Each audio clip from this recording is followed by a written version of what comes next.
আজকের breaking news শুনলে আপনার গা শিউরে উঠবে। ঢাকা ১১ আসনে বিএনপির মনোনীত প্রার্থী ডক্টর এম.এ. কাইয়ুম নির্বাচন কমিশনে তিনি হলফনামা দিয়েছেন যে তিনি বাংলাদেশী, কিন্তু ভিতরের খবর হল তিনি প্রশান্ত মহাসাগরের দ্বীপরাষ্ট্র ভানুয়াতুর নাগরিক। শুধু তিনি নন, আব্দুল আউয়াল মেন্টু থেকে শুরু করে সিলেটের এম.এ. মালেক, তালিকাটা অনেক লম্বা। আজ আমরা এক্সপোজ করব কিভাবে এই অতিথি পাখিরা টাকার বস্তা নিয়ে এসে এমপি হতে চাইছেন। চিন্তা করতে পারেন, ভানুয়াতু, অনেকে হয়তো ম্যাপে এই দেশের নাম খুঁজে পাবে না, অথচ ঢাকা ১১-র মতো গুরুত্বপূর্ণ আসনে বিএনপির প্রার্থী সেখানকার নাগরিক, তিনি তথ্য গোপন করেছে। আর মিথ্যা হলফনামা দেওয়া মানে প্রার্থিতা বাতিল এবং ফৌজদারি অপরাধ। জেল খাকা তৃণমূলের কর্মীরা যখন পল্পনে পুলিশের টিয়ারশেল খাচ্ছিল, তখন ডক্টর কাইয়ুম হয়তো ভানুয়াতু বা লন্ডনের বিচে হাওয়া খাচ্ছিলেন। আজ সুদিন এসেছে, তাই তারা স্যুট টাই পরে নমিনেশন কিনতে এসেছেন। শুধু তিনি কেন, তাদের সর্বোচ্চ নেতৃত্ব এই কাজটি করেছেন। বিএনপির হাইকমান্ড কি তা জানত না, নাকি টাকার কাছে সবই বিক্রি হয়ে গেছে? দেশ চালাবে কারা? যারা বিপদে পড়লে পাসপোর্ট দেখিয়ে ভারতে পালিয়ে যাবে। তারা ছিলেন পিছে সিলেটের এম.এ. মালেক, লন্ডনের নাগরিক; আব্দুল আউয়াল মিন্টু, যার বিদেশি কানেকশন ওপেন সিক্রেট। সংবিধানের ৬৬ অনুচ্ছেদ অনুযায়ী কোনো বিদেশি নাগরিক বা দ্বৈত নাগরিক তপশিল অনুযায়ী বাংলাদেশের এমপি হতে পারেন না, কারণ এমপি হওয়া মানে রাষ্ট্রের সার্বভৌমত্বের অংশ হওয়া। আপনার আনুগত্য যদি দুই দেশের প্রতি থাকে, তবে আপনি দেশের স্বার্থ রক্ষা করবেন না বিদেশি স্বার্থ রক্ষা করবেন। বিএনপির মতো একটি জাতীয়তাবাদী দল যারা ন্যাশনালিজমের কথা বলে, জাতীয়তাবাদের কথা বলে, তারা কিভাবে এতজন বিদেশি নাগরিককে নমিনেশন দেয়? এটা কি দেউলিয়াত্ব, নাকি নমিনেশন বাণিজ্যের ফল? যার রক্ত তার ভয় ছিল না, আর যারা বিদেশি পাসপোর্ট পকেটে নিয়ে ঘুরছে, তারা পেল ধানের শীষ। তবে নির্বাচন কমিশন যদি শখ থাকে, তবে এই ভানুয়াতু গেম আর চলবে না। পরের পর্বে আমরা দেখব ঋণ খেলাপিদের পতনের শব্দ। আজকের দিনের সেরা খবর, ন্যায় বিচার প্রতিষ্ঠিত হয়েছে। চট্টগ্রাম ২ তথা ফটিকছড়ি আসনে এক ড্রামাটিক ঘটনা ঘটেছে। জামায়াতের প্রার্থী প্রফেসর নুরুল আমিনের আপিল মঞ্জুর করেছে কমিশন। বিএনপি এখানে তার বিরুদ্ধে ভেটো দিয়েছিল, তার মনোনয়ন বাতিল চেয়েছিল। আর ঠিক উল্টো চিত্র, বিএনপির সালোয়ার আলমগীর ঋণ খেলাপির দায়ে তার মনোনয়ন বাতিল হয়েছে। ফটিকছড়িতে এখন ধানের শীষ নেই, মাঠ এখন জামায়াতের প্রফেসর নুরুল আমিনের। একজন শিক্ষাবিদ নাম, একজন ব্যাংক লুটেরা, কমিশন সঠিক সিদ্ধান্তই নিয়েছে। সালোয়ার আলমগীর বাতিল হওয়ার প্রমাণ করে ব্যাংকের টাকা মেরে আর এমপি হওয়া যাবে না। যে বিপ্লবের অন্যতম নায়ক হাসপাতালের আসন্ন বলে। খবর, বিজেপির ৪ বারের এমপি মঞ্জুরুল আহসান মুন্সি, যিনি ভেবেছিলেন টাকার জোরে সব ম্যানেজ করে ফেলবেন, তিনিও আউট।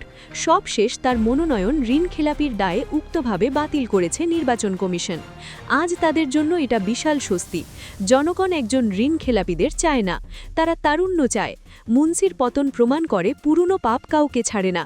কুমিল্লা ১০ আসন, এখানেও বিএনপির প্রার্থী আব্দুল গাফুর ভুইয়ার মনোনয়ন বাতিল হয়েছে।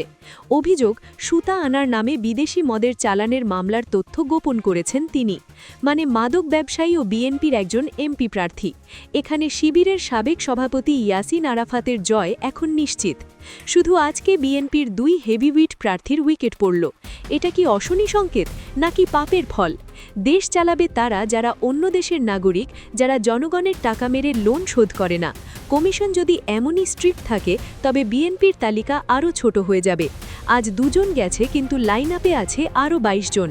আমাদের সোর্স এবং লিগ্যাল এক্সপার্টরা বলছেন, নির্বাচন কমিশন যদি ১০০% সততার সাথে আইন প্রয়োগ করে, তবে বিএনপির অন্তত ২২ জন প্রার্থীর মনোনয়ন বাতিল হবে। কারণগুলো দেখুন। ১. দ্বৈত নাগরিকত্ব ও ঋণ খেলাপি, হলফনামায় তথ্য গোপন। এই ২২ জন মূলত বিএনপি ডোনার বা ফাইন্যান্সের, যারা টাকা দিয়ে নমিনেশন কিনেছেন।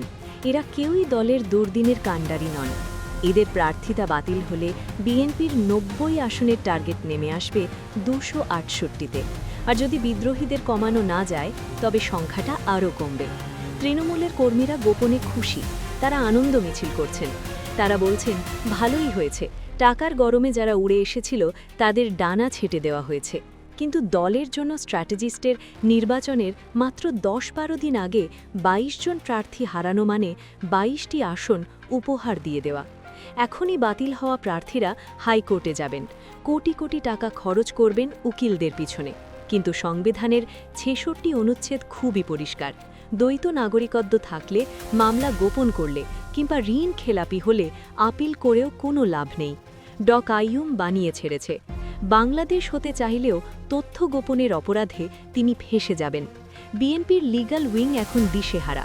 তারা বুঝতে পারছে হোমওয়ার্ক না করে নমিনেশন দেওয়ার মাসুল গুনতে হচ্ছে, ফলে তারা বেছে নিয়েছে বিকল্প পথ। এই মুহূর্তে যখন প্রচারণায় ব্যস্ত থাকার কথা, তখন হঠাৎ ছাত্রদলকে দিয়ে নির্বাচন কমিশন তারা ঘেরাও করেছেন। এটা কি শুধুই সাধারণ দাবি দেওয়া, নাকি এর পেছনে আছে তারেক রহমানের গ্রিন সিগন্যাল? ইনসাইড সোর্স বলছে ঘটনা মোটেও সাধারণ নয়। বিএনপি এখন মহা ঝামেলায় পড়েছে। তাদের ২২ জন হেভিওয়েট প্রার্থী, যারা মূলত দলের ডোনার বা ফাইন্যান্সের, তাদের প্রার্থিতা বাতিলের ঝুঁকিতে। কারণ দ্বৈত নাগরিকত্ব, ঋণ খেলাপি এবং মাদক মামলা। ২২টি আসন বিনা প্রতিদ্বন্দ্বিতায় বা বিনা যুদ্ধে হাতছাড়া হওয়ার ভয়ে বিএনপির হাই কমান্ড এখন ডেসপারেট। চিন্তা করুন, ২৯০ আসনে প্রার্থী দিয়ে যদি স্ক্রুটিনি টেবিলে ২২ জন আউট হয়ে যায়, তবে বিএনপির আসন সংখ্যা নেমে আসবে ২৬৮তে। এর মধ্যে আবার ১১৭টি আসনে আছে তাদের দলের বিদ্রোহী প্রার্থী। সব মিলিয়ে বিএনপি এখন ব্যাকফুটে। ২২টি আসন হারানো মানে সংসদে একক সংখ্যাগরিষ্ঠ না পাওয়ার ঝুঁকি তৈরি হওয়া। বিএনপি বুঝতে পারছে আইনি পথে এদের বাঁচানো যাবে, তাই তারা বেছে নিয়েছে রাজপথের চাপ।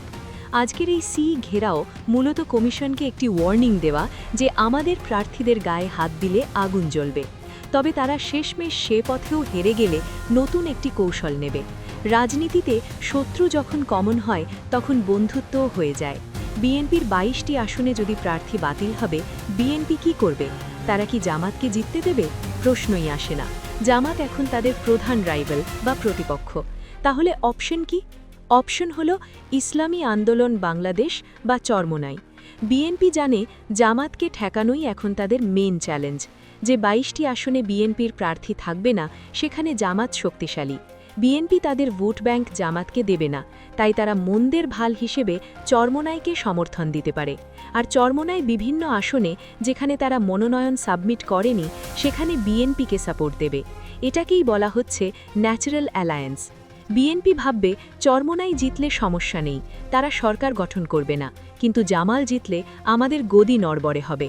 তাই ওই বাতিল হওয়া আসনগুলোতে আমরা ধানের শীষের ভোটারদের হাত পাখাই ভর্তিতে জ্বলছে। চরমোনাই একা হয়ে পড়েছিল, কিন্তু বিএনপির ২২ প্রার্থীর পতন তাদের জন্য লাইফ লাইন হতে পারে। যদি বিএনপি অফিসিয়ালি বা আনঅফিসিয়ালি সমর্থন দেয়, তবে চরমোনাই ৫ থেকে ১০টি সিট বোনাস পেয়ে যেতে পারে। মুন্সিগঞ্জ আসনে বা গফুর ভুইয়া আসনে চরমোনাই ফ্যাক্টর হয়ে উঠতে পারে। তবে তৃণমূল বিএনপি এটা মানবে কিনা সন্দেহ আছে। তারা হয়তো রাগে ভোট কেন্দ্রে যাবেন অথবা জামাতকে ভোট দেবে, কারণ জামাত জেতার মতো দল। এই মেগা সিরিজের শেষে আমরা নৈতিকতার প্রশ্ন তুলব। দেশ চালাবে কারা?